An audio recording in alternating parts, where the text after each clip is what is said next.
जय हिंद। हम लोग इस वीडियो में आज लेकर आया हूँ आपके लिए कि साइंस का मोस्ट इम्पोर्टेंट क्वेश्चन ये है। आपका फर्स्ट लेक्चर 2023 में पूछे जाने वाले इम्पोर्टेंट क्वेश्चन है। चलिए इस वीडियो को शुरू करता हूँ। पहला प्रश्न क्या है कि विद्युत आवेश क्या है, यह कितने प्रकार के होते हैं।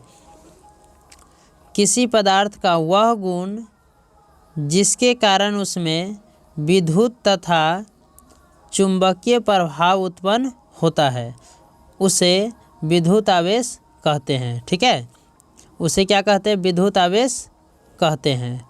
ठीक है, तो परिभाषा हम लोग समझ गए। विद्युत आवेश दो प्रकार के होते हैं। पूछा जाएगा कि विद्युत आवेश कितने प्रकार के होता है, तब बोलेंगे हम लोग विद्युत आवेश दो प्रकार के होते हैं। कौन कौन होगा? तो धन आवेश और ऋण आवेश। ठीक है, चलिए फटाफट नेक्स्ट क्वेश्चन की ओर चलते हैं।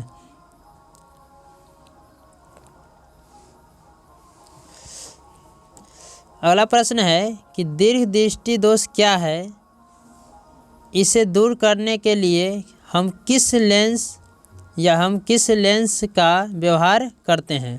या इसी को पूछा जा सकता है, दीर्घ दृष्टि दोष क्या है या दूर दृष्टि दोष क्या है, इसे दूर करने के लिए हम किस लेंस का प्रयोग करते हैं या व्यवहार करते हैं। ठीक है, तो दूर दृष्टि दोष भी यही होता है और दीर्घ दृष्टि दोष भी वही होता है। चलिए, नेत्र गोलक छोटा होने के कारण आँख का लेंस नज़दीक की वस्तुओं को प्रतिबिंब रेटिना के पीछे बनाता है।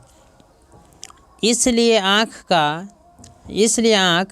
नज़दीक की वस्तु को साफ साफ नहीं देख पाती है, लेकिन दूर की वस्तुओं को साफ साफ देख पाती है। ठीक है, इस दृष्टि दोष को दीर्घ दृष्टि दोष कहते हैं। ठीक है, इस दृष्टि दोष को क्या कहते हैं?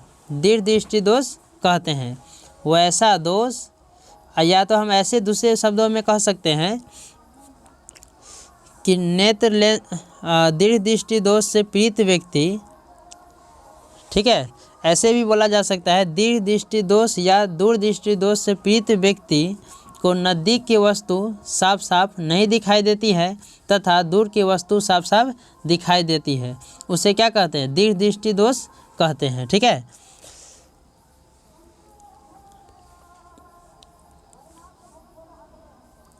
अब देखते हैं उसे व्यवहार क्या है, किसका उपयोग करते हैं। इस दृष्टि दोष को दूर करने के लिए उत्तल लेंस का उपयोग किया जाता है या व्यवहार किया जाता है।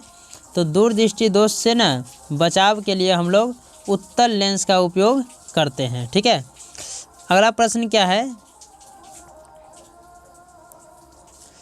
चलिए, ऊष्माक्षेपी अभिक्रिया क्या है, या ऐसे पूछा जाए ऊष्माक्षेपी अभिक्रिया का अर्थ क्या है, उदाहरण दीजिए। ठीक है, चलिए,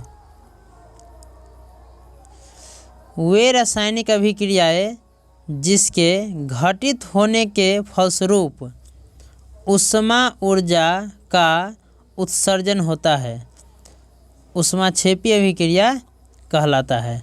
ठीक है, वे रासायनिक अभिक्रियाएं जिसके घटित होने के फलस्वरूप ऊष्मा ऊर्जा का उत्सर्जन होता है, ऊष्माक्षेपी अभिक्रिया कहलाती है। ठीक है, चलिए उदाहरण देखते हैं कि उदाहरण में दिया गया है। देखिए उदाहरण क्या है, CH4 यानी कि मीथेन बोलेंगे। ठीक है, गैस होता है, CH4 को हम लोग मीथेन बोलते हैं, मीथेन गैस हो गया। O2 ऑक्सीजन, ये भी गैस है, तो दोनों मिलेगा तो इसके क्या है? दहन हुआ, यानी कि H2O का मतलब जल है, यानी कि लिक्विड है। ठीक है, और इसके बाद क्या दे रहा है? CO2 यानी कि कार्बन डाइऑक्साइड प्लस ऊष्मा दे रहा है। ठीक है, इससे क्या बनेगा? H2O जल और कार्बन डाइऑक्साइड और ऊष्मा। ठीक है, प्रश्न नंबर 4 देखते हैं। चौथा प्रश्न की ओर देख लेते हैं क्या दिया गया है।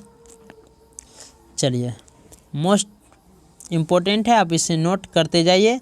अगर आपको पीडीएफ चाहिए तो आप मैसेज कीजिए, आपको पास मिल जाएगा पीडीएफ, ठीक है। कि आप लिख कर भेजिएगा आप कि नंबर है 63 80 46 15 20, ठीक है।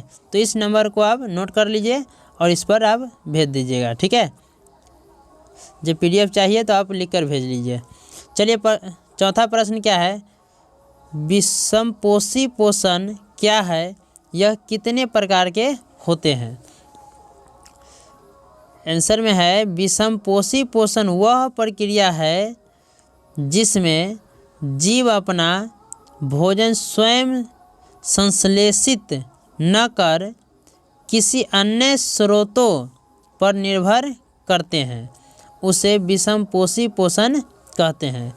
कह रहा है कि विषमपोषी पोषण वह प्रक्रिया है जिसमें जीव अपना भोजन स्वयं संश्लेषित न कर किसी अन्य स्रोतों पर निर्भर करता है, उसे विषमपोषी पोषण कहते हैं।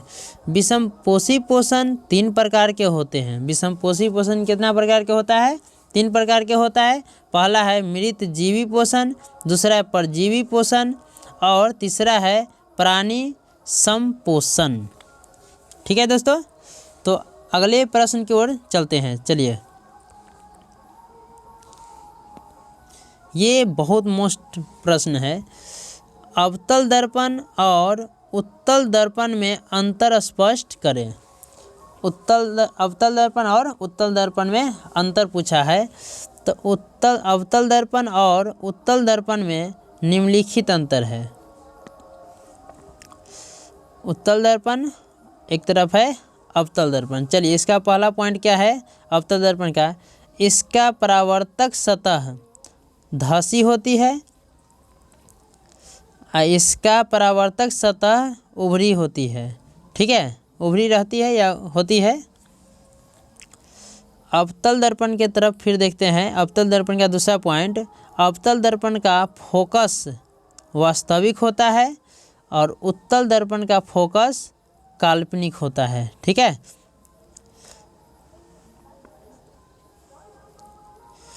तीसरा पॉइंट है कि यह वास्तविक एवं काल्पनिक दोनों प्रकार के प्रतिबिंब बनाते हैं।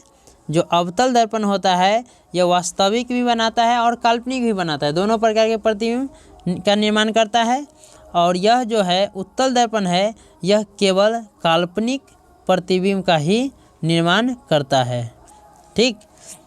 इसके बाद है चौथा पॉइंट, अवतल दर्पण द्वारा बना प्रतिबिंब वस्तु के आकार से बड़ा या छोटा या बराबर होता है, इसमें किसी भी प्रकार के बनने लगता है, ठीक है।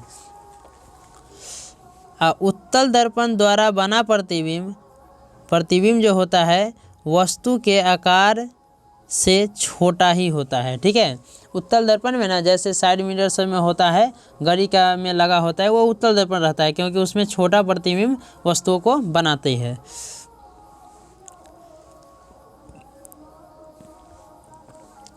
पांचवा पॉइंट क्या है, इससे यानी कि अवतल दर्पण को अभिसारी दर्पण भी कहते हैं और उत्तल दर्पण को अपसारी दर्पण कहते हैं, ठीक है।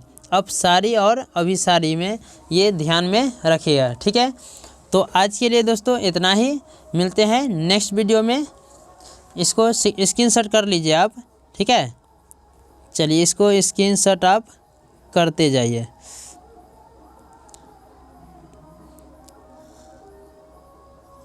हो गया, स्क्रीनशॉट मारते जाइए आप इसे। हो गया,